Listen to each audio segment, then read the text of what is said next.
Hello The Winners, jumpa lagi dengan saya Budionoli, Winmax Property. Dalam video kali ini saya ingin berbagi cerita ataupun pengalaman saya dalam memburu atau mencari rumah pertama saya.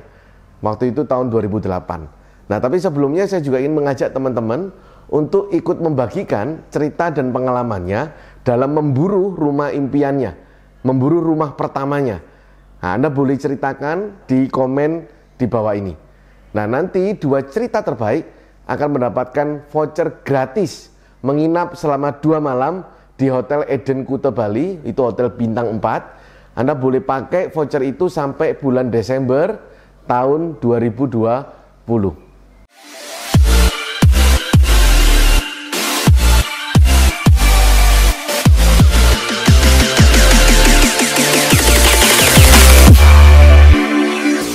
Baik The Winners, sekurang lebih sekitar 12 tahun yang lalu saya membeli rumah ini. Tepatnya tanggal 8 Agustus 2008. Waktu itu saya belum menikah. Saya menikahnya baru tahun depannya, yaitu 8 Agustus 2009. Nah, tapi sebetulnya saya ini tidak ada niatan beli rumah. Karena waktu itu saya kepingin masukkan uang ini ke investasi saham. Tetapi pacar saya waktu itu, yaitu istri saya sekarang, kita pacaran sekitar 10 tahun, yang mendorong saya untuk beli rumah. Dia mengatakan bahwa kalau nggak punya rumah, dia nggak mau nikah. Ya, jadi saya harus beli rumah. Nah, waktu itu uangnya serba terbatas, dan Anda tahu waktu itu suku bunga bank masih tinggi, sekitar 12%. Suku bunga KPR-nya itu 12%. Tinggi sekali dibandingkan sekarang yang hanya 5%, bahkan ada yang 4,5%. Tapi istri saya yang mendorong saya untuk terus membeli rumah, karena waktu itu Anda tahu tahun 2008 ekonomi tidak baik. Waktu itu terjadi krisis ekonomi global 2008-2009. Nah, waktu itu saya mengatakan dan berusaha meyakinkan kepada istri saya waktu itu supaya jangan beli rumah dulu. Kita beli saham aja. Saham lagi murah-murahnya waktu itu. Cuman istri saya terus mendorong saya supaya beli rumah. Maksa saya bilang resiko karena uangnya kebatas, uangnya sangat terbatas, dan jumlah down payment-nya yang harus disiapkan waktu itu 30%, masih sangat tinggi. Kalau sekarang enak, hanya 10% sudah bisa. Nah, waktu itu penghasilan juga masih pas-pasan, masih ngepres. Jadi saya meyakinkan berulang kali sama istri saya, jangan deh beli rumah dulu. Tapi dia nggak henti-hentinya, setiap kali ketemu, setiap kali ngobrol, selalu kasih saya alternatif rumah untuk dilihat. Baik yang di Citraland, baik yang di Surabaya Timur, Surabaya Barat, Surabaya Selatan. Semua dikasih, tapi saya nggak mau lihat. Saya nggak mau viewing untuk melihat rumah itu. Jadi cuma dia tanya-tanya sama agennya, lalu kasih tahu harganya, kasih tahu foto-fotonya, tapi saya nggak mau. Tapi dia nggak kenal menyerah. Dia pantang nyerah. Dia terus lakukan itu. Setiap hari kita ketemu, dia selalu ngomong itu. Karena melihat perjuangannya dia meyakinkan supaya dan mendorong saya untuk beli rumah, akhirnya saya memutuskan untuk melihat rumah yang diajukan oleh istri saya. Rumah pilihan pertamanya adalah di daerah Surabaya Barat. Waktu itu di daerah Citraland. Waktu itu kita lihat harganya sih di luar budget ya. Tetapi kalau dipaksa-paksakan, ya saya berpikir bahwa kasih hiu di belakang. Kalau kasih hiu di belakang kan kita renangnya jadi lebih cepat. Waktu itu saya sudah sempat lihat 1 kali, lalu saya mengajak orang tua saya juga lihat kedua kalinya.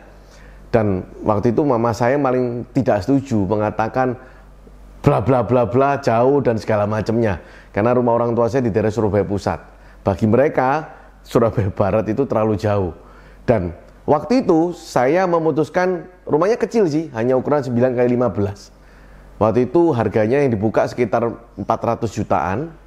Lalu saya memutuskan untuk menawar. Saya nego deh. Setelah saya nawar ternyata nggak dikasihkan, nggak boleh sama ownernya. Akhirnya saya ngomong sama agennya, kalau lewat dari 4 hari penawarannya tetap nggak dikasih, saya akan nawar tempat lain. Saya nggak jadi ambil. Benar betul sampai 4 hari nggak diberikan.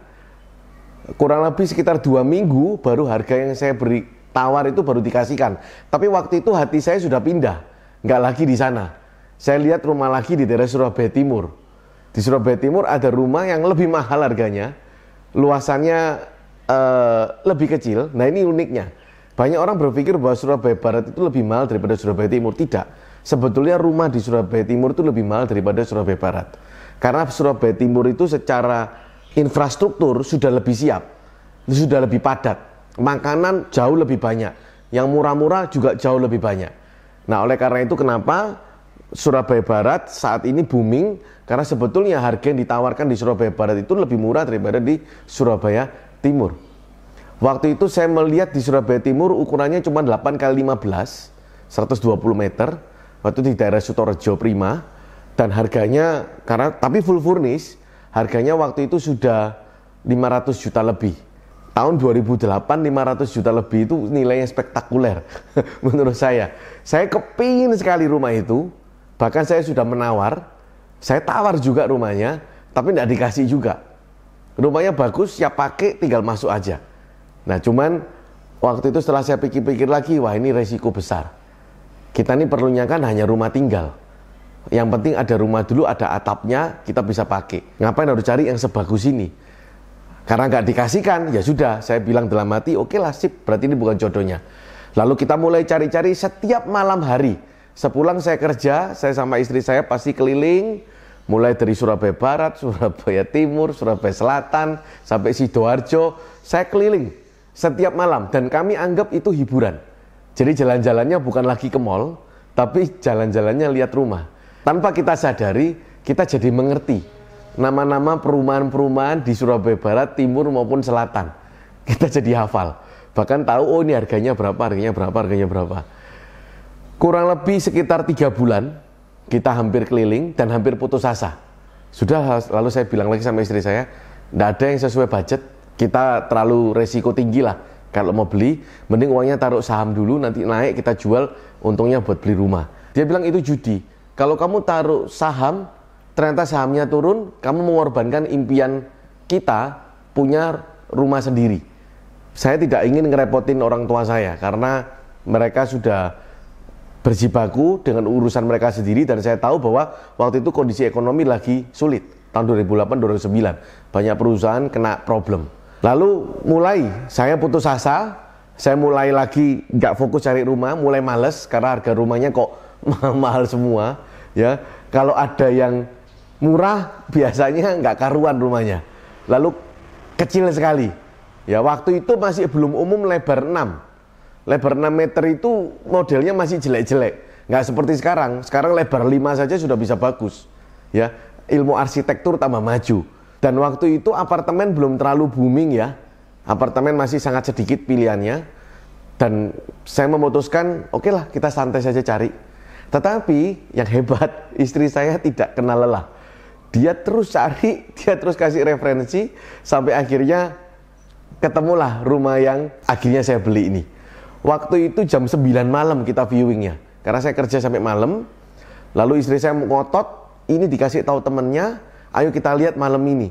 Saya bilang, ya sudahlah sekalian lihat suasana malamnya. Saya biasanya lihat rumah itu 2 kali, suasana malam sama suasana waktu terang. Wah, saya lihat waktu suasana malam, ternyata waktu saya masuk ke rumahnya malam hari, saya seneng. Kayak kerasa, wah ini kok enak ya, padahal rumahnya nggak bagus. Rumahnya jelek, ya rumahnya harus direnovasi banyak sekali. Tapi waktu saya masuk, saya seneng. Mungkin juga karena harganya. Saya ketemu sama yang punya, karena masih ditinggali. Saya cuma tanya, ini banjir atau enggak, lalu aman atau tidak. Ya dia mengatakan enggak banjir, dan dia mengatakan aman. Lalu yang kedua saya lakukan, saya tanya sama security, saya tanya sama satpam, banjir atau enggak. Satpam menjelaskan kalau banjir surutnya cepat. Yang ketiga saya tanya sama tetangga, saya cari tahu telepon tetangganya, apakah rumah itu ada sejarah historical yang kurang baik, misalkan ada orang meninggal, atau ada meninggal sih nggak apa-apa, meninggalnya nggak baik maksud saya. Saya tanya, katanya aman, nggak ada masalah, yang punya juga baik orangnya. Lalu saya tanya kepada Pak RT-nya, apakah daerah sini sering terjadi kemalingan? Pak RT-nya mengatakan, oh aman, oke, semua komponen aman. Lalu saya cerita sama orang tua saya. Kedua kalinya saya ajak mereka datang. Saya tetap ajak orang tua saya walaupun saya beli sendiri. Saya ajak, saya ingin tahu pendapat mereka. Tetapi keputusan tetap di tangan saya sama istri saya. Waktu itu saya ajak orang tua saya datang. Saya belum menikah waktu itu, tapi saya sudah ajak calon istri saya, yaitu Yuliana Megawati. Saya ajak, orang tua saya datang dan dia lihat ini lebih bagus, lebih cocok. Lalu papa mama saya mengatakan, oke, rumah ini boleh, tetapi seperti biasanya mereka tetap kepingin rumahnya di Surabaya Pusat sana. Saya nggak mau, saya ngomong, oke, kalau menurut papa sama mama bagus, oke, saya akan nego. Oke, saya nego harganya. Dan saya lihat lagi waktu suasana terang, saya lihat sampai 2 kali 3 kali, saya puter-puteri terus. Dan setiap saya muteri, saya tambah merasa bahwa ini sudah masuk budget, cocok lagi. Oke, saya tawar, akhirnya ketemu harga, nggak lama, cuman sekitar seminggu. Lalu deal, saya ajukan KPR ke bank, disetujui, kita akad. Dan rumah itu Anda bisa lihat kondisinya. Waktu itu kondisinya saya harus renovasi banyak sekali. Kurang lebih saya beli rumah ini harganya murah, cuma 270 juta. Tahun 2008, renovasinya habis sekitar 80 juta selama 1 tahun. Tapi bisa dicicil. Nah, berarti saya habis total sekitar 350 jutaan. Ya. Rumah ini nggak saya isi apa-apa. Saya nggak beli sofa, karena semuanya untuk nyicil sama ngerenov. Ngerenovnya pun cukup banyak, karena mengecat, mengganti lantainya, meninggikan, ya, merombak semua pintu-pintunya, saya ganti semua. Tampak depannya juga, tapi mencicil ya. 1 tahun awal, lalu kemudian berikutnya saya cicil. Pokoknya ada rezeki, saya tabung ke rumah. Tapi saya nggak habis-habisan. Saya tetap menyediakan uang cash money untuk menjaga cicilan bulanan saya. Waktu itu cicilannya cuma sekitar 3.500.000 sebulan. Jadi saya selalu menyediakan cicilan 6 kali di tabungan. Ini diamankan dulu, plus biaya hidup saya selama 6 bulan, diamankan dulu. Sisanya baru saya anggap sebagai bonus untuk renovasi. Jadi yang saya korbankan waktu itu adalah furniture. Saya hampir nggak beli apa-apa, saya cuma beli, ingat rumus saya waktu itu beli rumah, yang pertama adalah, Anda bisa lihat di video saya, tips jitu memilih rumah pertama di YouTube channel ini. Anda bisa belajar. Waktu itu saya punya prinsip, pokoknya ini rumah pertama, nggak usah gaya-gayaan. Kalau teman datang bagaimana, nggak apa-apa. Kalau mau datang, datang aja, tapi nggak ada sofanya. Saya nggak beli sofa, saya nggak peduli teman saya duduk di mana. Yang penting saya tidur di mana. Saya beli cuman ranjang, kasur. Lalu saya beli kulkas itu pun hadiah, saya nggak beli. Lalu AC pun hadiah, saya nggak beli. Lalu meja makan pun saya nggak beli, saya ambil meja belajar saya dari rumah orang tua, saya bawa. Lalu kursi juga istri saya bawa dari rumahnya. Ya, lainnya pernak-pernik yang kecil-kecil, kebanyakan waktu kita pindahan, banyak orang memberikan aksesoris sumbangan. Nah, itu yang kita pakai apa adanya. Yang penting pokoknya rumah pertama tujuannya adalah untuk tinggal. Yang penting punya dulu. Masalah itu kepingin yang begini, kepingin yang begitu, saya kesampingkan dulu semuanya. Saya cut dulu semuanya. Yang penting pokoknya punya rumah. Dan kebetulan rumah yang saya beli pertama ini lebarnya sesuai dengan idaman saya, yaitu 12 meter. Baik itu semua teman-teman, peran dari pasangan hidup Anda sangat penting dalam Anda membeli rumah pertama. Saya tahu sebagian besar dari Anda yang bekerja, kadang-kadang waktu mau beli rumah pertama itu ada tentangan, ya enggak, berani enggak. Tapi percaya saya, rumah pertama itu ada rezekinya masing-masing. Dan dengarkan saran dari pasangan hidup Anda, jangan memutuskan sendiri. Kalau waktu itu saya tidak memutuskan mengikuti istri saya membeli rumah pertama, mungkin sampai hari ini saya nggak akan pernah membeli, karena waktu itu harga rumah dalam waktu 2 tahun melonjak 2 kali lipat. Dan setelah itu melonjak sampai 4 kali lipat. Dan waktu itu saham yang saya putuskan seandainya saya beli, harganya terus turun. Jadi teman-teman semua, bagi Anda yang bekerja dan berjuang sekarang untuk mencari rumah pertamanya, dengarkan saran pasangan hidup Anda. Jangan sendiri, dan juga dengarkan pendapat orang tua Anda. Sekian dari saya, ini pengalamanku dalam membeli rumah. Mana pengalamanmu? Tuliskan di YouTube, komen di bawah ini, subscribe channel ini, dan nanti 2 pemenang terbaik akan mendapatkan voucher gratis menginap 2 malam di Hotel Eden, Kuta Bali. Terima kasih. Salam sekarang pasti bisa.